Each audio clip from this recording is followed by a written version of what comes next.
So, hi everybody. I am painting one of the turkey vultures from Sweetbrier. If you subscribe to my newsletter, you already know that I talked about doing some wildlife paintings and doing some paintings to really show how beautiful a lot of the animals there, especially the more overlooked ones like the turkey vulture, which is why I'm starting with the turkey vulture.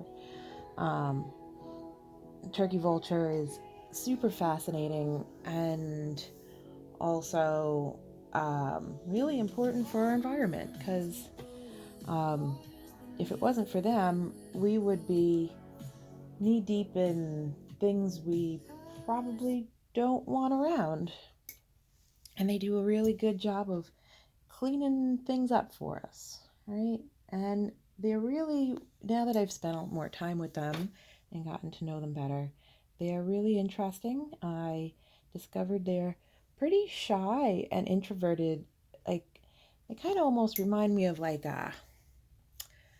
if the animal kingdom was a school, they'd be like the bookworms in the library. That's what they remind me of. Like, they kind of keep to themselves and do their own thing. And when you approach them, they're kind of like, why are you here? People don't normally pay attention to me. And then once they see you're not there to bug them, they kind of are a little curious. And they just kind of hang around and stand there, which makes them really good painting models too, because they're unlike some animals move around a lot, but they don't. They'll kind of just stand there and hang out with you while you paint them. And the more time I've been spending with them, the more I've been discovering that how beautiful they are and that their heads have a lot of texture and color and um, their feathers are, even though they're very dark and black, actually have a lot of color, kind of like when you look at crows and grackles and they look black, but when you really take a look, they look like they have a lot of reflections and colors in their feathers and the textures. So, yeah, they're pretty great. It also reminds me of what's so great about doing art in general is that it gives us the opportunity to slow down and look at the world around us. And, um, even though I'm working on these are watercolor studies, so I'm not super worried about them being 100% accurate because I'm doing these to really kind of learn about what the boys look like. But it it also reminds me of like you get the art gives you the chance to um, observe and explore and look at things instead of trying to rush and um, you know even if this was one of the oil paintings that I plan to do, it's also the thing I love about art is even if you're trying to do something specific, if you make a mistake or if you think you make a mistake, don't worry about it. It's fine. That's part of the fun of making art is also explore yourself and what you can do, and you can always make another painting. Um, that's it's never more. Most paintings are more forgiving than we think, and if something really happens that you can't go back on, just make another painting. It's fine. It's kind of one of the awesome things is making more than one painting, and you learn something new each time. And sometimes you realize when you go back and try doing another painting too, you'll go, oh wow, that first one wasn't really as bad as I thought it was. I was being too hard on myself. So it reminds us also to not be so hard on ourselves. And we learn things and we learn about the world around us, and you know maybe get outside and paint some wildlife, paint a tree, draw a tree, bring some crayons. If that's all you got.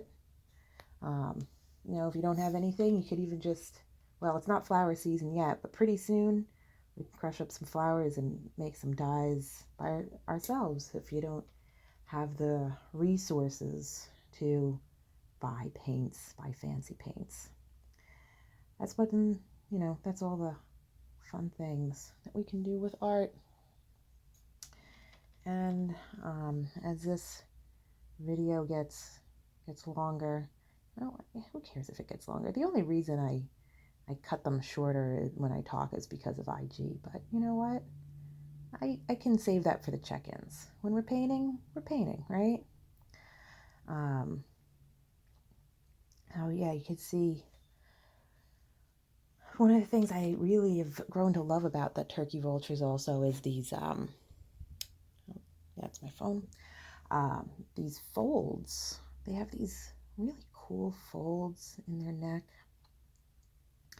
And they're like little hairs sticking out. So on their head, they're not completely bald like they might seem. They got all these little textures and hairs. They're just lovely. I can just play with them and play with the direction the hairs go. And then, sometimes it's a little, like right now I realized that I want to put a little wash in because all the little hairs are so fine that it makes it look black. And it's, how do we get the feelings that we get when we look at the turkey vulture in the painting, and get the feeling that it's our friends, not just any turkey vulture, but our friends that we see at Sweetbrier. Let's see, I'm going to make a little bit more definition around the beak, because they have these cool beaks that are made for prying things, and it separates between the fleshy part and the beaky part. It looks really cool. I didn't get it quite right, but that's okay. Like I said, that's why we do multiple paintings. And I'm going to put in a couple of lines in the feathers because I really love the textures that go on with these feathers. And I think I want more wash also, because even though there's highlights down here, so I'm not, I could also, obviously, as you may have figured, I'm not Sweetbrier right now, and I'm finishing up some things that I started in my watercolor sketchbook at home. I do plan on, so I usually go on Monday and Tuesday. Even though today is Tuesday, I didn't go because I had a ton of things to catch up on at home, which I still do, which includes not just projects and clients, but also things like laundry and dishes. Because even when we have a lot of art projects, we still have to do things like laundry and dishes. And so these studies I'm going to keep finishing at home because they are quite lovely. And even when we call something a study, they just are really great to show anyway because they have a charm all their own. But I am planning on doing some lovely watercolors. I'm going to, of course, do more of my surreal botanicals that like I've been talking about. I had to take some time during the winter to catch up on not just things, which if you also subscribe to my newsletter, I've been talking about how I didn't get as much done as I wanted to in that break time. But things happened in real life, like house maintenance, and it was a winter of surprises. So now we go forward, and I have my own maintenance to do, of course, in life, but I also will start doing, besides doing the Sweetbrier paintings, I plan on having a new line for Fern and Thistle, for this year, and also Surreal Botanicals starting with some new minis. And that's what you guys have to look forward to. Like always, art takes time, but yeah, considering I will be at Sweetbrier more often, you can look forward to learning about all of their animals and all of the wonderful wildlives through my painting journey.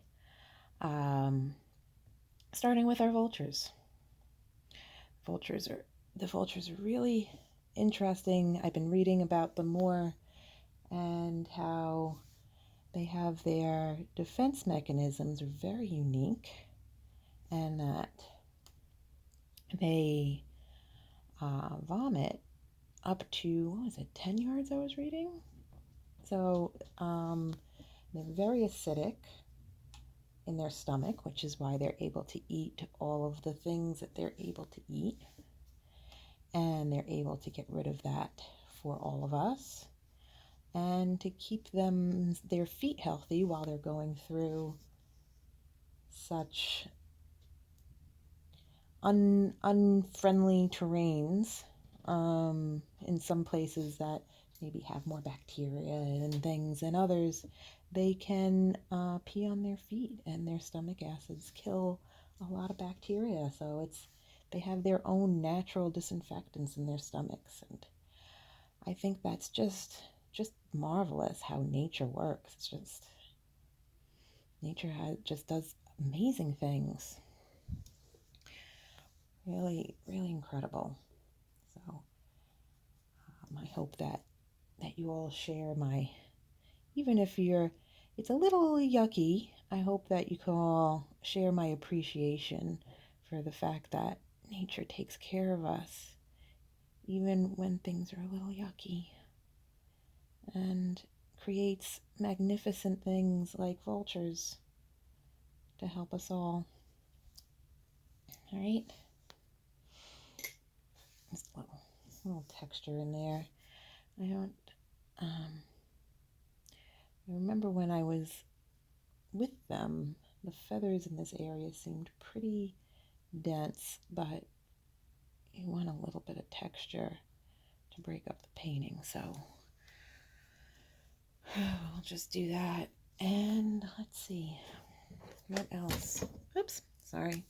I'm trying to figure out how to film some of the things I do a little bit better. As you all know, when I paint my oils, I've kind of figured that out. Doing the watercolors, still figuring it out.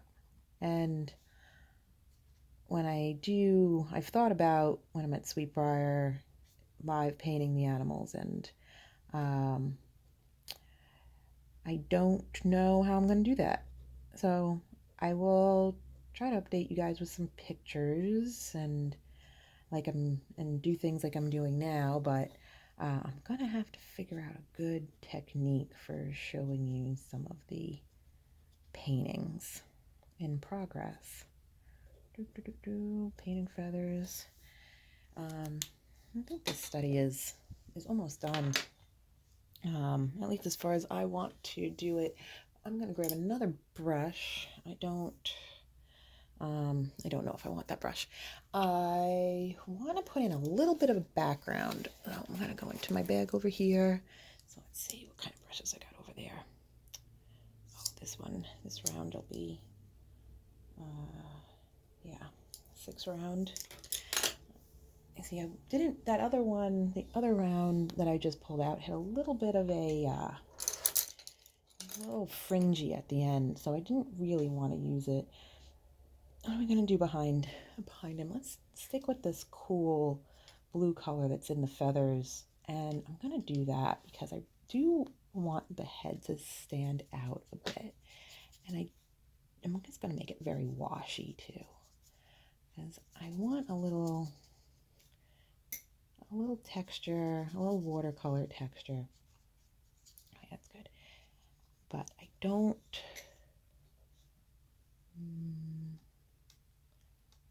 little watercolor texture, but I don't want it to overpower the painting.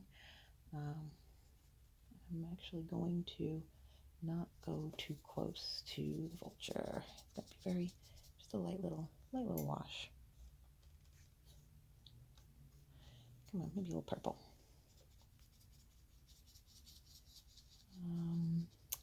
Trying to decide, do I want to put a little yellow in there or not? Maybe like a little spot of, do we want to put a little, see, that's going to set that wing into the background a bit. I don't know if I want to do that. So let's make a little, let's darken that, bring it to the foreground. Everything is it's getting a little wet. Watercolor dries cool. Okay, that's better. Much better. It's actually, should have pulled this brush out earlier. This is pretty good for feathers. So that's another reason sometimes these practices are fun, because we use our brushes and go, I'm so used to my botanicals. I know how to paint petals and tomatoes. I mean, I know how to paint animals too, but I am a bit out of practice and like, that's right. That brush is good for this and that brush is good for that. And that happens, right? It's almost dinner time. Maybe we'll put a little yellow in here. The girls already ate. And I'm next after we finish this vulture.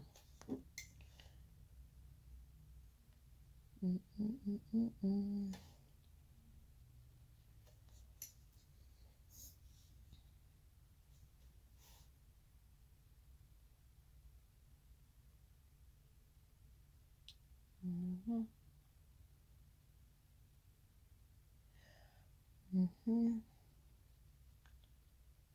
we go. I like it. I like it. Subtle.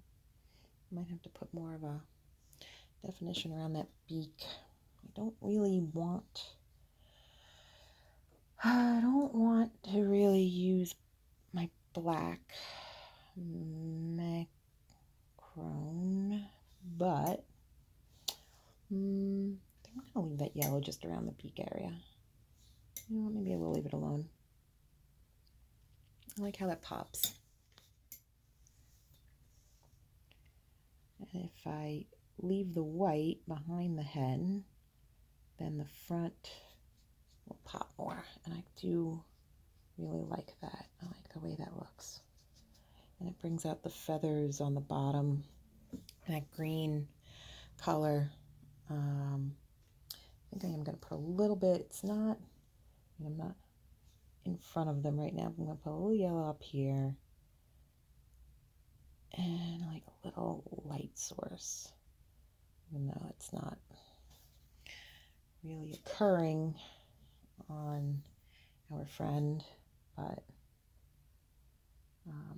it's going to pull your eye up there a little bit, which I like. I want to pull, maybe that orange is just too dark, so I'm going to put a little yellow under the eye, and a little highlight, and then a little yellow here. So what I'm doing with putting these yellows in is just thinking of how to pull your eye around the painting. So we'll put a little yellow around the beak, a little yellow around the eye, and then down in the feathers. And what you do is it's making your eye go around the painting more in a subtle way. And yeah, I'm gonna leave it there. I like it. I'm okay with it.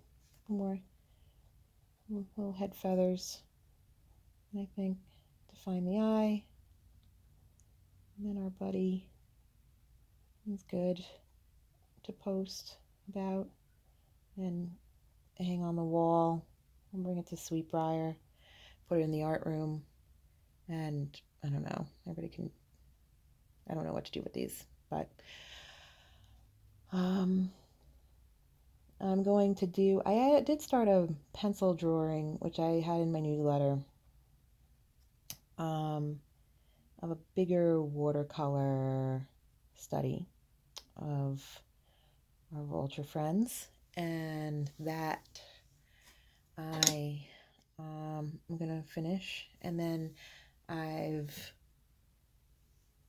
posted yesterday on Instagram about the screech owl I was painting. He was showing off his mice to me, so I think we're dating now. I don't know. I'm just kidding. But yeah, I'm going to finish that one too. So I think everybody will like that. And here we go. Yeah, there's our turkey vulture.